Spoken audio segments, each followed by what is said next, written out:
Voilà, donc maintenant, vous allez commencer notre séance et le cours qui est intitulé l'exploration fonctionnelle hépatique. Donc voilà, on va commencer rapidement. J'espère que vous êtes tous à l'écoute et que vous me suivez et que la plaque elle est lisible. S'il y a un problème, vous me dites. D'accord? Alors, l'intitulé aujourd'hui, bien sûr, c'est l'exploration fonctionnelle hépatique et comme vous savez, le foie, bien sûr, il fait partie des organes membres, mais c'est le plus grand organe du métabolisme du corps humain.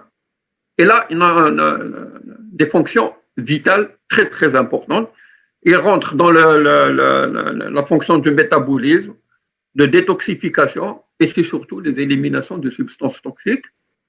Et dans les métabolismes, il rentre dans, si vous voulez, la fabrication de beaucoup de protéines essentielles à la vie, notamment l'albumine, les facteurs de coagulation. On reconnaît jusqu'à présent 300 fonctions pour le foie. Et justement, l'importance, bien sûr, d'étudier donc cette fonction hépatique est très, très importante. Pourquoi? Parce que le diagnostic en hépatologie, il est basé sur 4 types. D'abord, la clinique, bien sûr, comme nous sommes tous cliniciens. On s'aide donc de la biologie, comme on peut s'aider de l'imagerie, et aussi de l'histologie. Et vous voyez que l'exploration biologique, elle a une place très, très importante. Pourquoi? Elle peut aider à voir est-ce qu'il y a un retentissement donc, de la pathologie sur la fonction hépatique et sur la morphologie. Et deuxièmement, elle peut donner l'étiologie. Juste un petit exemple, quand on fait une infection, par exemple, par le virus B ou par le virus C, à un certain degré d'évolution, il peut agir sur la fonction, donc le foie devient moins fonctionnel, peut agir aussi sur sa morphologie par sa destruction et reconstruction, donc il va donner un foie qu'on appelle le foie de cirrhose. Et en même temps, vous voyez que en faisant la sérologie, on peut retrouver l'étiologie. C'est toute l'importance donc de cette exploration biologique.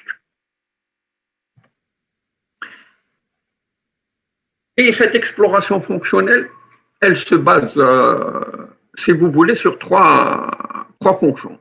Vous avez la biologie hépatique fonctionnelle, vous avez la biologie hépatique morphologique et vous avez la biologie hépatique étiologique. La biologie hépatique, si vous voulez, morphologique, ce sont des concepts récents. Donc, on peut, si vous voulez, étudier l'atteinte hépatique ou de la fibrose en utilisant des constantes biologiques. Je ne sais pas si c'est assez clair jusqu'à maintenant, parce que là, nous allons commencer par la biologie hépatique fonctionnelle. Et je pense que tous les étudiants, en faisant leur année de sémiologie, ils ont tous été, on vous a expliqué, donc en gros, la fonction hépatique et quels sont les 4 syndromes de Foucault, qui sont donc la cholestase, la cytolyse, le syndrome inflammatoire et le syndrome d'insuffisance hépatocellulaire, et avec les différentes fonctions. Donc, nous allons commencer par le syndrome de cholestase. Alors, le syndrome de cholestase, comment il se définit? Ce sont toutes les manifestations en rapport avec la diminution ou l'arrêt de la sécrétion biliaire. Juste, j'ai fait un petit schéma pour vous montrer là où, si vous voulez, est la fonction hépatocytaire, donc la fonction, si vous voulez, de la bile et toutes ces constituants.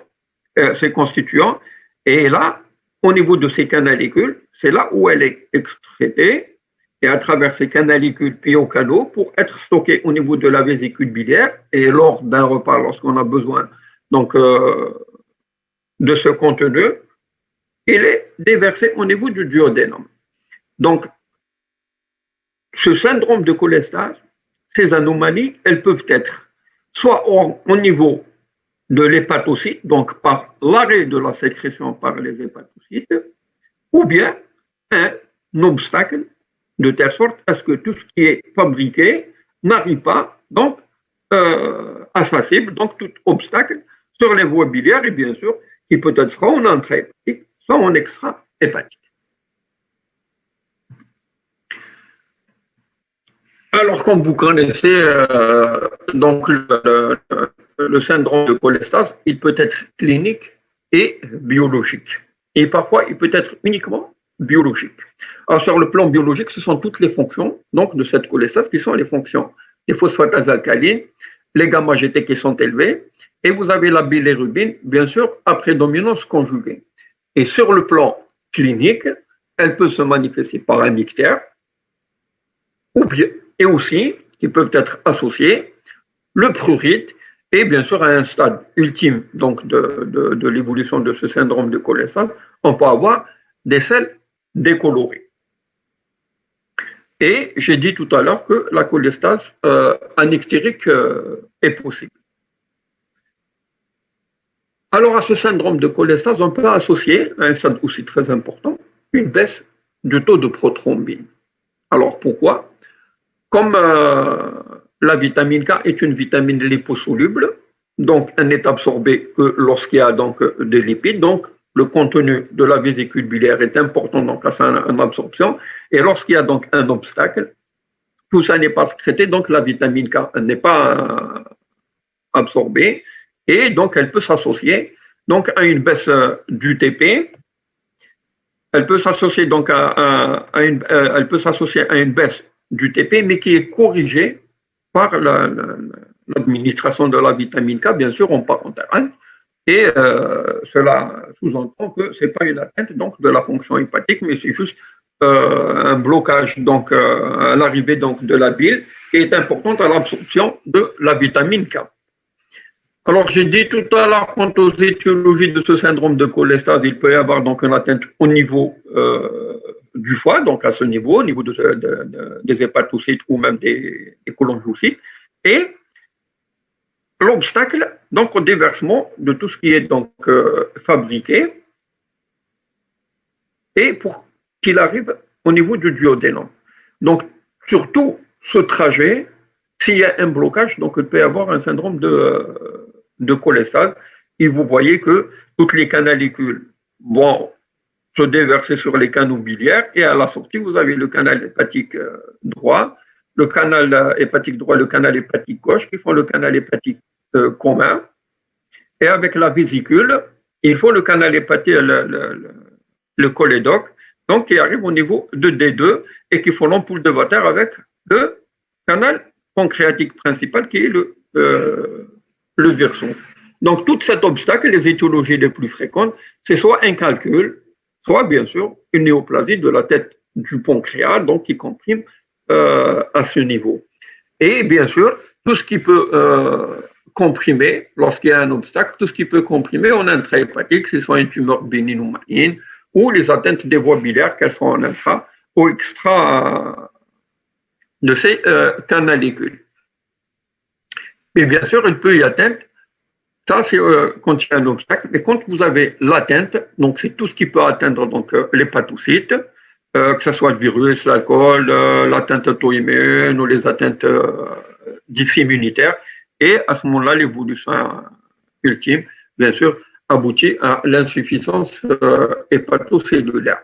Donc, en résumé, si vous voulez, biologiquement, lorsque vous explorez un malade et que vous avez un syndrome de cholestase, qu'il soit clinique ou biologique, donc en fonction de ce que vous rencontrez, les étiologies les plus fréquentes, ce sont les obstacles, donc ce sont des examens radiologiques qui vont vous montrer une dilatation des voies biliaires et parfois elle peut vous donner l'étiologie. Et s'il n'y a pas donc de dilatation des voies biliaires, ça veut dire que la cholestase est intra-hépatique. Alors pour les étiologies, ça peut être aigu comme ça peut être chronique. Dans les atteintes intrahépatiques, ce qui est aigu, ce sont les calculs, et généralement dans les atteintes aiguës, c'est lorsqu'il y a migration de ces calculs, donc et qui obstrue au niveau des voies biliaires, et vous avez le plus fréquent, c'est le syndrome cholédocien, qui est cliniquement, vous avez la séquence douleur, fièvre et ictère en moins de 24 heures. Et dans les cholestases chroniques, j'ai dit que tout à l'heure, il y avait donc une baisse de la fabrication des facteurs de coagulation vitamino K dépendants, donc ils peuvent entraîner une baisse du TP, mais qui est corrigée, mais à un stade très très avancé. Si on laisse les choses évoluer, vous avez donc l'évolution vers la cirrhose, et à ce moment-là, l'atteinte de la fonction hépatocytaire peut être touchée. À un stade très tardif donc de la cholestase, vous pouvez avoir une hypercholestérolémie, des exontams, et même de l'évolution vers la cirrhose biliaire secondaire. Alors, pour faire le diagnostic, bien sûr, lorsqu'on a ce syndrome de cholestase clinique et biologique, bien sûr, pour faire l'étiologie, on s'aide de l'imagerie. Alors, il faut bien retenir que l'échographie, qui est disponible partout, qui coûte absolument rien du tout, et que c'est un geste non invasif, est très très important devant un syndrome de cholestase de commencer l'exploration par une échographie abdominale parce que ça coûte rien du tout, qui parfois elle peut orienter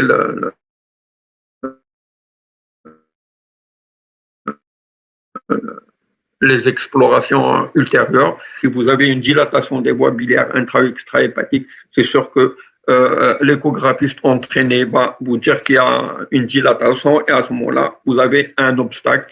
Et le plus fréquent, c'est le calcul qui parfois peut être retrouvé, mais c'est vrai que c'est moins de 50% des cas. Il peut vous renseigner sur le foie, il va vous donner sa taille, son aspect, est-ce qu'il y a une lésion diffuse ou focale, il va vous donner des renseignements sur la vésicule, est-ce qu'il y a des calculs à ce niveau. Et parfois, il peut aider aussi à d'autres diagnostics en montrant des signes indirects d'hypertension portale comme la dilatation du tronc porte, une splénomégalie.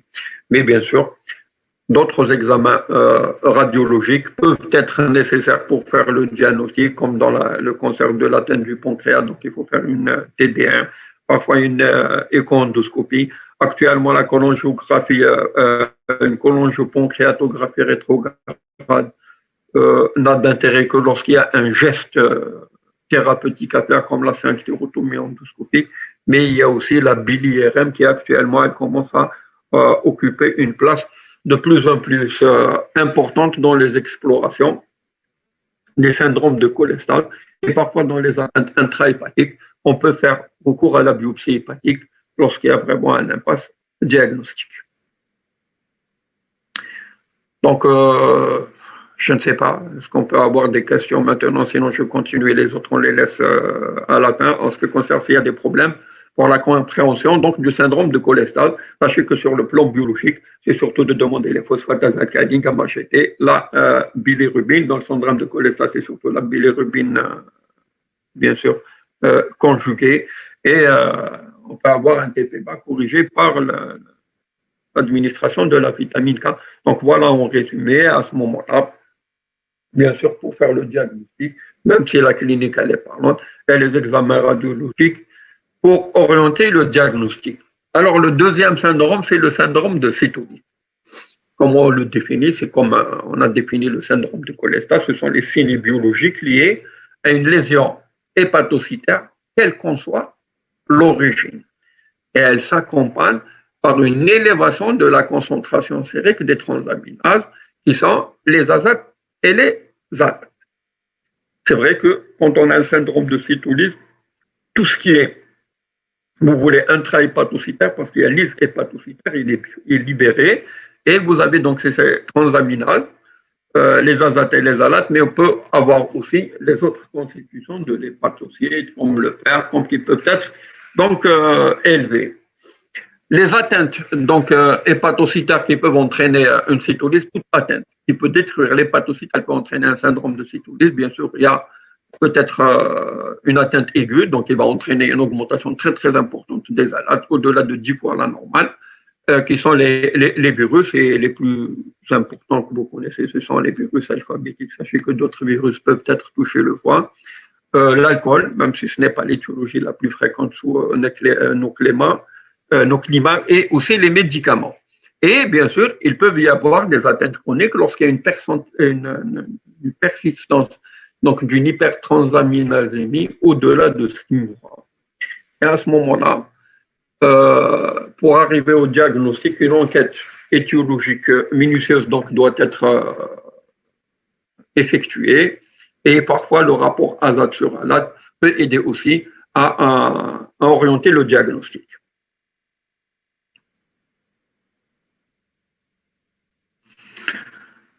Alors, devant une cytolyse chronique, donc quand elle est persistante au-delà de 6 mois, il y a toute une enquête étiologique à faire.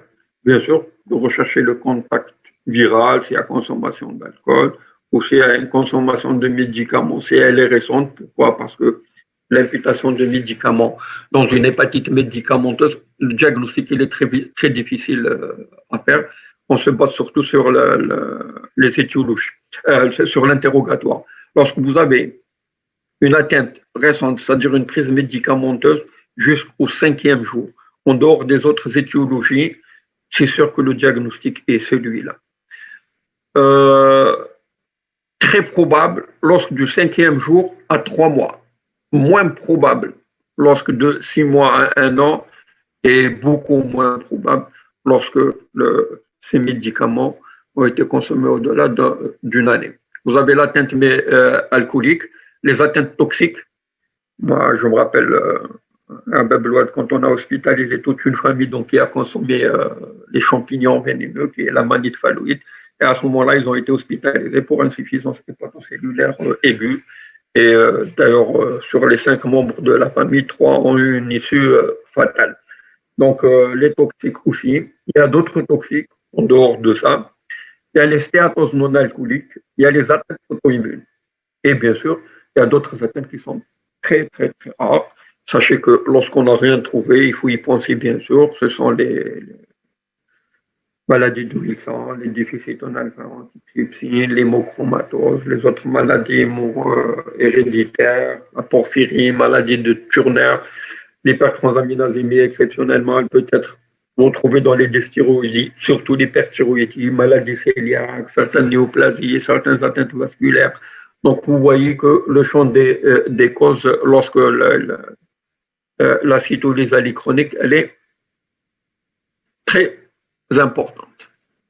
Donc après le syndrome de cholestase, il y a le syndrome inflammatoire qui est défini par toute inflammation hépatique et généralement elle va se manifester par un taux élevé des gamma-globulines, d'où l'intérêt quand vous faites donc une exploration biologique pour une atteinte hépatique, l'électrophorèse, des protéines très très importants. Vous connaissez sûrement le bloc bêta-gamma qui se voit donc, dans les cirrhoses qui vous signent une inflammation chronique.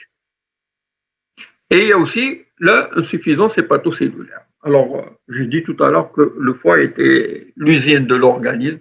Donc, tout ce qui peut être fabriqué par le foie est généralement diminué dans l'insuffisance hépatocellulaire. Donc, vous avez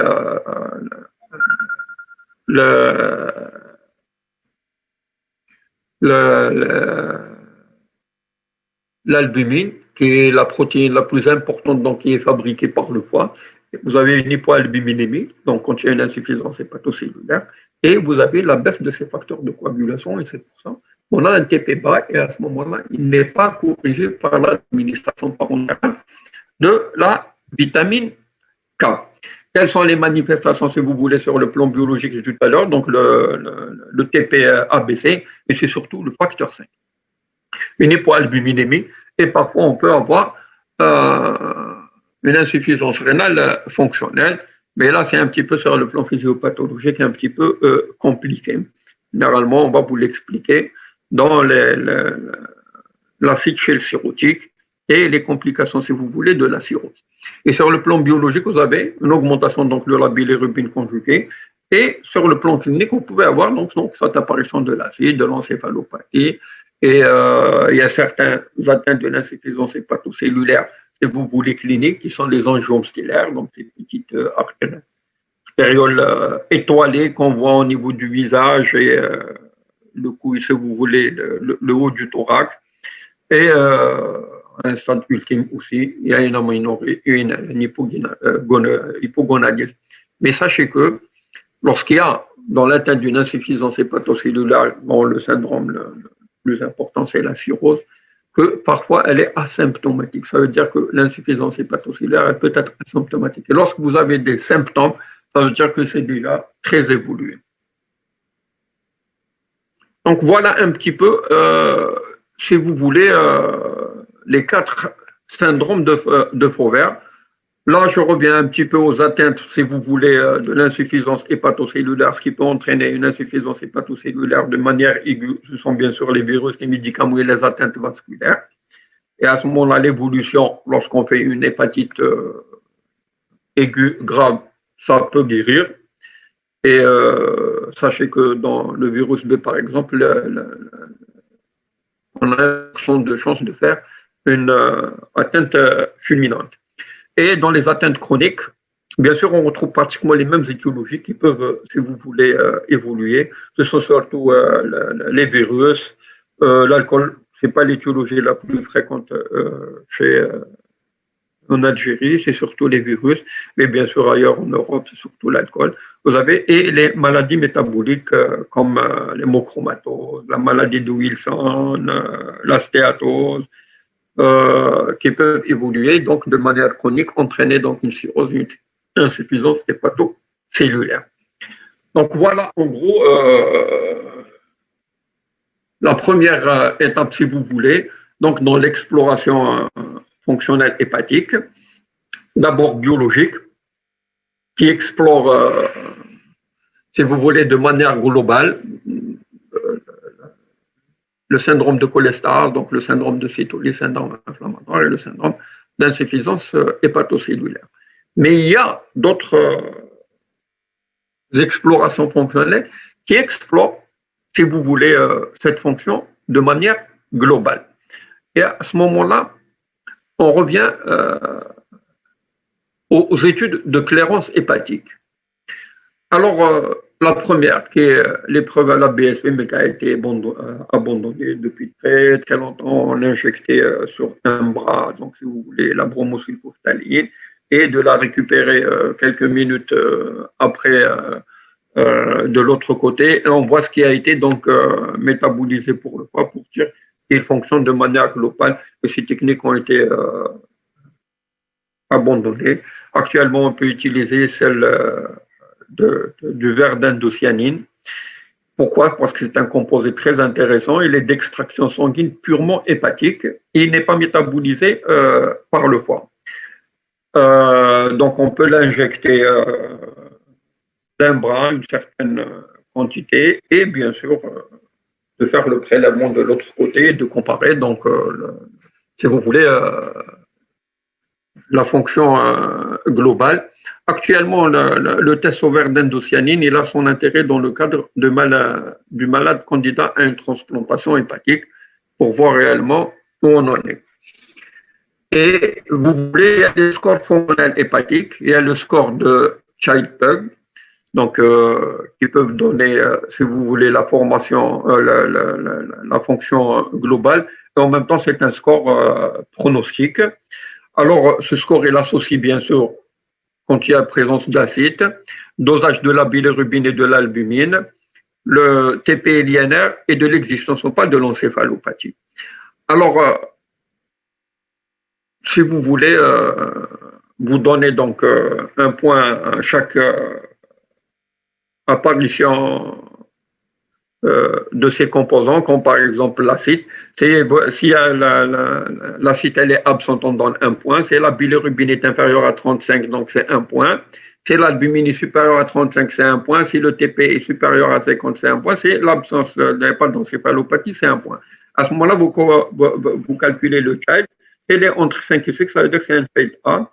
Et ça veut dire que le pronostic est bon et que la survie à 1 an, elle est de 100%, et ainsi de suite. Donc, vous pouvez aller modérer ces 2 points et on calcule, si vous voulez, ce score. Et le child C, il est de mauvais pronostic lorsqu'il est situé entre 10 et 15 et la survie à 1 an est de 45%. Et il y a aussi celui qui est utilisé par les Américains, donc le score de MELD. Donc voilà un petit peu comment il est calculé. C'est une formule que vous pouvez retrouver sur tous les manuels, même en ligne sur Internet. Et vous pouvez calculer, si vous voulez, ce score. Il est aussi c'est un score donc pronostic lui aussi. Et on arrive donc, si vous voulez, au troisième point, qui est la biologie hépatique morphologique. Alors, concept nouveau, je m'explique. Certains dosages biologiques qui peuvent rentrer dans un score et qui peuvent renseigner, si vous voulez, sur la morphologie. On peut même dire est-ce qu'il y a une fibrose sévère, fibrose minime, cirrhose. Et l'objectif, bien sûr, lorsque ces tests ont été utilisés, était d'appréhender de manière non invasive, c'est-à-dire sans perte de biopsie, l'existence et le degré d'une fibrose hépatique. Mais c'est surtout l'établissement, initialement dans le cadre de l'hépatite chronique C, que ce bilan morphologique hépatique a été utilisé.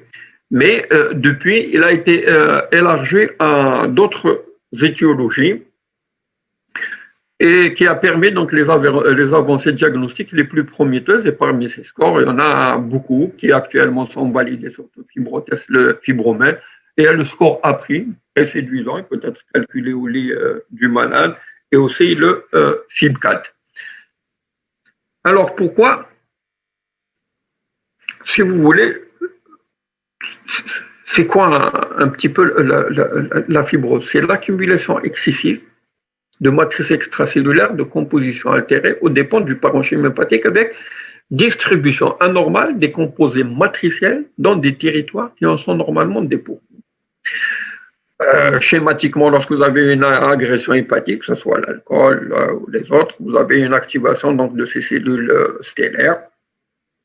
Donc, elle va entraîner l'atteinte nécrotico-inflammatoire et qui va entraîner après une reconstitution.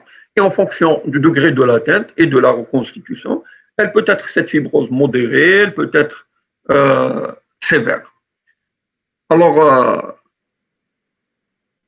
pourquoi tous, si vous voulez, ces scores biologiques ont été comparés à la PBH qui, on disait que c'était le gold standard. La PBF était très intéressante. Pourquoi? Parce qu'elle voyait la lésion hépatique, elle peut quantifier la fibrose, elle peut vous dire s'il y a de la stéatose ou pas, et aussi, bien sûr, les classer selon, elle peut vous montrer aussi les lésions associées, biliaires ou vasculaires, et les classer en fonction de scores. Les plus utilisés étaient le Métavir, Nodal ou Zac. Sachez que nous, on utilise, si vous voulez, le score de Métavir, qui classe les atteintes donc, de la fibrose en 4 stades. Donc fibrose minime si vous voulez, un stade ultime qui est le F4 qui est au stade donc de nodule de régénération, donc la cirrhose, et vous avez la transition entre F2 et F3 de fibrose modérée à sévère. Et le A pour montrer l'atteinte nécrotico-inflammatoire. Alors, tous les scores biologiques, si vous voulez, de fibrose ont été calculés par rapport, ont été, si vous voulez, donc homologués par rapport à la PBH qui était le gold standard. Mais sachez que dans la PBF, en plus donc de la mortalité, de la morbidité, c'est vrai que c'est un geste qui n'était pas renouvelable, mais comme gold standard, pour la fiabilité, elle est prise à défaut. C'est-à-dire on peut se tromper dans le diagnostic de cirrhose dans 20%. Mais aussi, il y a variabilité de l'échantillon. Donc, il faut un certain échantillon pour une meilleure lecture. Et aussi, il faut un observateur entraîné. Et aussi, là, un coût. Donc, vous voulez, pour un gold standard, c'est un petit peu difficile. Alors que le souhait du médecin est d'avoir un outil parfait. Pourquoi? Qui va nous donner mieux connaître l'histoire naturelle, mieux apprécier la gravité, est-ce qu'il peut donner un pronostic, est-ce qu'il permet d'instituer un traitement, surtout dans les hépatites virales B et C, surtout l'hépatite C, surtout au début actuellement, on peut traiter à n'importe quel stade, sauf les cirrhoses décompensées. Aussi, est-ce qu'il y a un peu mesuré l'effet du traitement? C'est-à-dire, on a une atteinte, par exemple, hépatique avec telle fibrose, on met un traitement. Est-ce que cette fibrose diminue? Est-ce qu'il permet aussi le dépistage?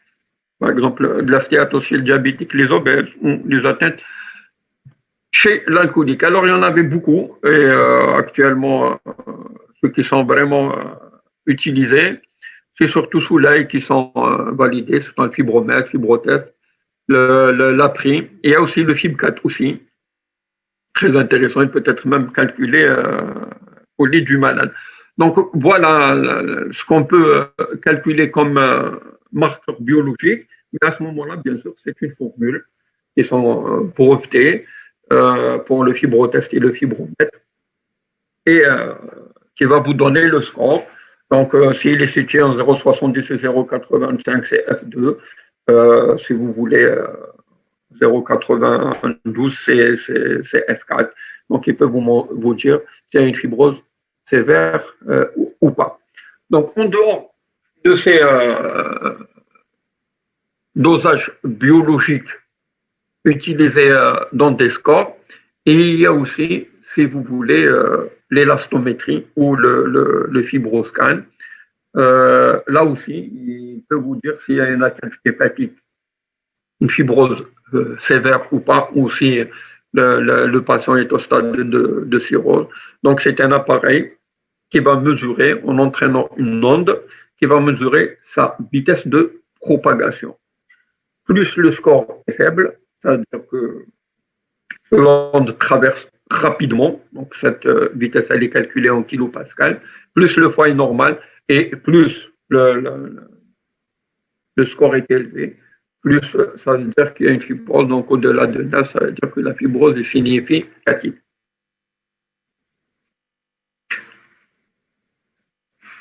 Donc, en plus donc, de ces explorations, si vous voulez, morphologiques, biologiques, morphologiques, il y a aussi l'exploration fonctionnelle vasculaire, qui est le syndrome d'hypertension portale.